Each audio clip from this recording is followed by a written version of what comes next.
Hey there, it's Jennifer Waugh here with Growing from Grief. And I wanted to do this video here for you today because it is the holidays. And I know that typically if you've experienced some kind of loss in your life, that the holidays can be a very challenging time.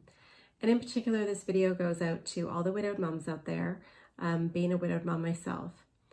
I know that whether you've had a recent loss within the past year or a loss from some time ago, either way, the holidays can typically be a challenging time. And I wanted to do this video to remind you to be gentle with yourself and to allow plenty of space and time for the tears. Try not to bottle up your emotions as best you can. And, there's a myth that, if you just keep busy, that you can keep yourself from the distraction of grief.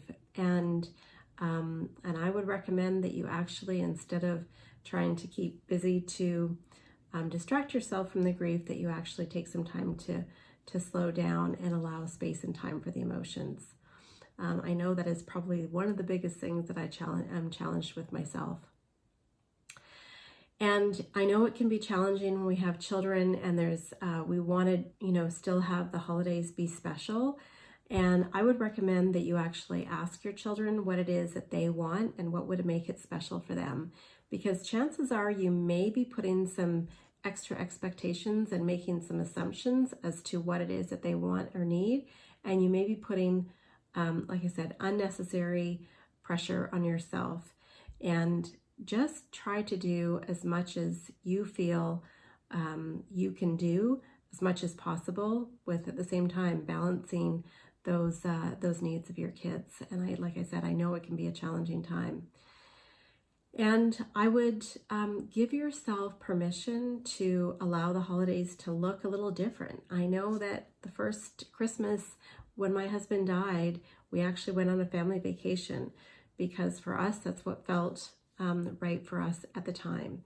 We've done a combination of both sometimes, and usually it's a family conversation where I discuss with my daughters whether they want to be home for the holidays or if they want to be away.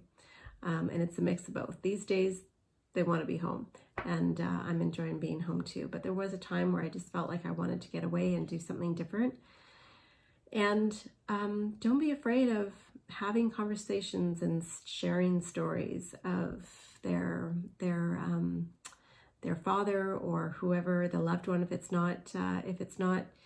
you're not a widowed mom and you've experienced loss, don't be afraid of speaking about the loved one, sharing stories around the dinner table. I remember in the early years around Christmas time, and still to this day, we just are not afraid to share stories of my husband and how he was, and those special moments in time. So that's the message I wanted to share with you today. I hope that helps. And like I said, be gentle and allow time for extra self-care if at all possible. And give yourself permission to say no to I actually had an invitation this evening to go out with some friends, and I chose to actually to stay at home and not go. So letting go of those expectations on yourself and doing what feels right for you. So I hope that helps, and I would love to hear your comments if you've experienced loss and what you found to be helpful. That would be great to hear your feedback and what has been helpful for you as well. So bye for now, and we'll see you on my next video. Bye for now, and happy holidays.